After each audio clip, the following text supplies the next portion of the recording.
S. மரங்களை பாதுகாப்பீர். நான் அனைவருக்கும் சொந்தம். நான் காற்றை தருகிறேன்.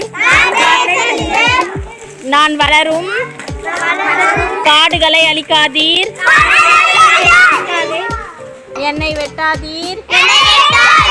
என்னை பாதுகாப்பீர்.